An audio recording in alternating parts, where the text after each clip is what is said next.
things about CEOC is this group came together, that the CEOs really put themselves together, as I say. You know, people have asked me, being the inaugural president and CEO, like, what was your vision for starting the council? And I always say I didn't start the council. Actually, that these CEOs recognize the need that we have with an aging demographic in the US and globally for solutions to these challenges that we face. And, you know, we have this organic cluster of aging innovation focused companies here in Louisville, Kentucky. David Jones Sr.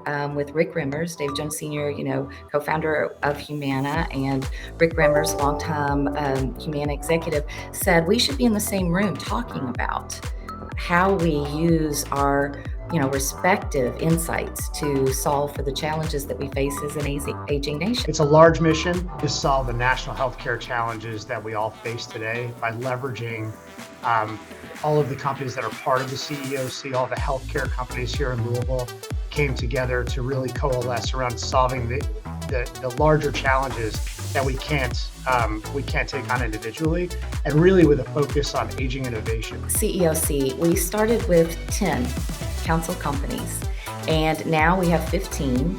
We are 15 by law, and that is the size of our organization, because one of the special things is there's really nothing that exists like CEOC anywhere that we found. There are councils, in healthcare councils, there are CEO councils, but there's nothing that has this niche where competitors, in some cases, different perspectives, different opinions, but we have everything represented from the time you enter the hospital and follow that whole longitudinal health journey. It's represented on the council with payers, providers, care at every stage, pharmaceutical, end of life. And it's one of the dynamics that makes this group so special. Being part of the board is an amazing thing for me. And I think all of the CEOs around the table would tell you that it's really to be part of something greater, because we can't solve these challenges individually. We wouldn't be able to do so. But by coming together and having all of those components of the healthcare delivery system, we can really impact change. Originally, I think I reached out to Katie Fike and said, hey, you're an aging organization. We're the largest cluster of aging, innovation companies. Why don't we talk about what this would look like for the future? So we formed a partnership, and Aging 2.0 led our global innovation searches, and that led to, we need to formalize these groups coming together. And why we knew at CEOC, we wanted Aging 2.0 to be our entrepreneurship and innovation arm. One time, I think Arnie Whitman, the amazing Arnie Whitman, said it's natural, because we built, as he described, from the bottom up with the innovators, what innovation looks like in a new world. 10 years later, and I'm sitting here, and I still believe that the biggest value driver we have as senior living, senior care communities is in fact that intersection. And now, we've had two big drivers of opportunity. One obviously is demographics. Two is the evolution and development of technology. When you think about adoption to technology, we've got this unbelievable time where we're coming past COVID, and we find ourselves entering this time where demographics are expanding, and technology is all of a sudden accepted. Feels like forever ago. I think it was 2011 or 2012, and Stephen and I, a bunch of people had told Stephen and I that we should meet, that we were asking a lot of the same questions, thinking about a lot of the same things. And I was in New York City, where Stephen was living at the time, and he said, maybe we should throw a little event and see if anybody else wants to come and talk about aging innovation. Sort of meetups. Katie and I used to go to the Sainsbury's or the supermarket and buy beer and crisps and wine and invite our friends and colleagues to come around, and it sort of went from 5, 10, 15, 20 people to bigger events. So I came out of this world of real estate and service, and now all of a sudden I had this belief that there was going to be large incentives due to the new changes in the regulatory climate, and that technology was going to be a major part of that. And again, given that I had very little experience, I decided to sort of pursue, well, who does have experience? Who is looking at this space of technology and innovation? And is anyone doing it as it relates to our aging population? And the answer was minimal.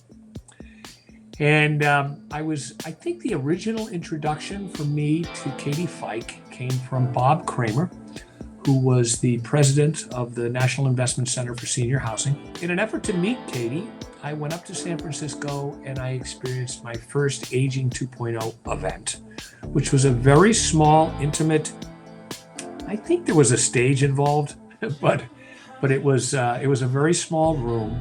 And being in the world of providing and investing in senior living, my experience had been that our community of caregivers, even companies and investors, it was really a rather mature population of individuals. And all of a sudden I go to this event and there's all these young people, and their topic of conversation that evening was what kind of innovation and solutions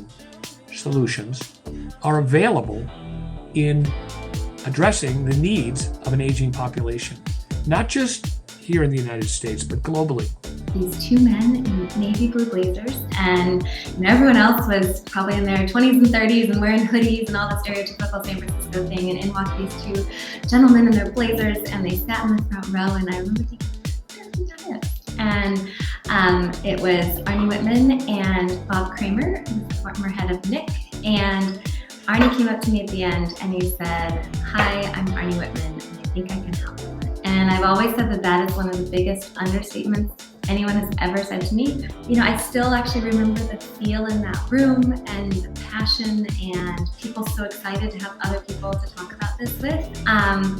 And I think we just, even in that first one, had this nugget of a feeling that there was a there, and there was kind of a movement wanting to start. And it was the beginning of an incredible relationship with Arnie, and Arnie getting involved with Aging 2.0, and Arnie really believing in our vision and this idea that we could bring innovation and innovators to the space. And Arnie really took us under his wing, opened up his Rolodex, started taking us to industry conferences and talking about, you guys should listen to these guys. They have some neat ideas and neat people and strong passion. And so I'll never forget Arnie being there with his yellow notepad, which he still writes on. He probably has one here today. And just the passion and warmth and faith he had in us, and kind of this belief that we could bring something new to this space. Aging 2.0 really was this first thing that I nurtured and believed in and loved watching grow. And I think, similar to parenthood, I think it's really watching it get its wings and watching chapters grow all around the world. I think one of the first times that I was like, wow, was, waking up and realizing like multiple events had happened around the world while I was sleeping, of innovators passionately getting together, led by our incredible group of ambassadors. And building chapters and building volunteer ambassadors like, Ellen, you were an ambassador, and many of the ambassadors that have been working with have sort of gone on to do really amazing things. But a couple of guys from Portugal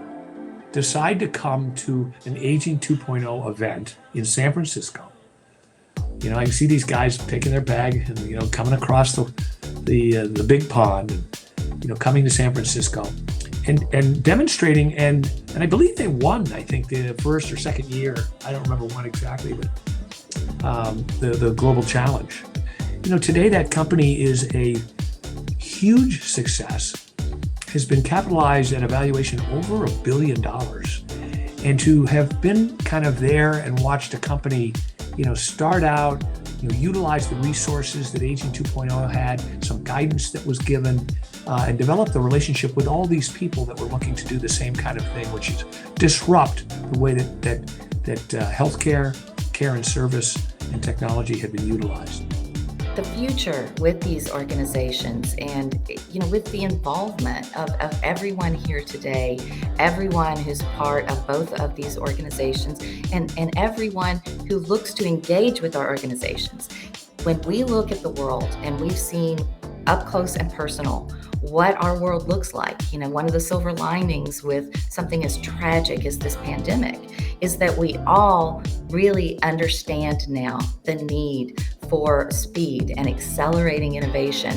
When we have now brought these organizations together, we have the infrastructure and the platform to be that center for innovation where we bridge the gap between the innovators and those who have the solutions and industry who need the solutions. It's like this organic bringing together of all of the pieces needed for true deep impact. Well, the future is actually very bright. And the reason why I say that is because, as I mentioned, the council companies coming together to solve these national challenges that we have. The other thing that we've been able to really bring to bear is funding to help provide companies with initial funding that they need for startups and innovation. When we say, how can you engage? You're going to hear today and you're going to hear over Optimize and into the future about this call to action. How can you get involved? There are going to be so many ways to do so through your Aging 2.0 chapters across the globe.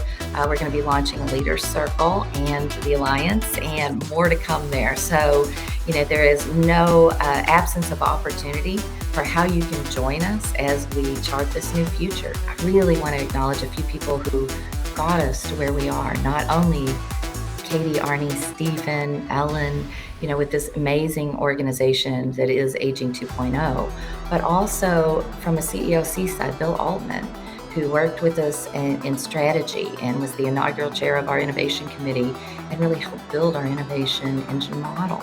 Rick Remmers, who's a senior strategic advisor with Castellan Group, who was so instrumental in convening our group in the first place, and Ben Breyer, our chair emeritus, who really took on a really difficult road with a new startup organization that was poised for real impact. And Randy Bufford, who, did the same thing with our chairman circle, was our board member, transitioned out of his daily role as CEO. Now he's back in it with CEO of Synchrony, but who did the same thing with our chairman circle. And these pieces that are so important, there are so many people. I could be here and we could take the entire video and an entire day of Optimize with me just thanking so many people who were instrumental in where we are today. But I really just wanted to give a shout out to a few special people. And I'm so appreciative of everybody that's here today. You all are all here because you're engaged in some way, or you're going to be engaged in some way. So thank you so much. We've got a really exciting couple of days and excited to go into the rest of 2022, 2023 and beyond.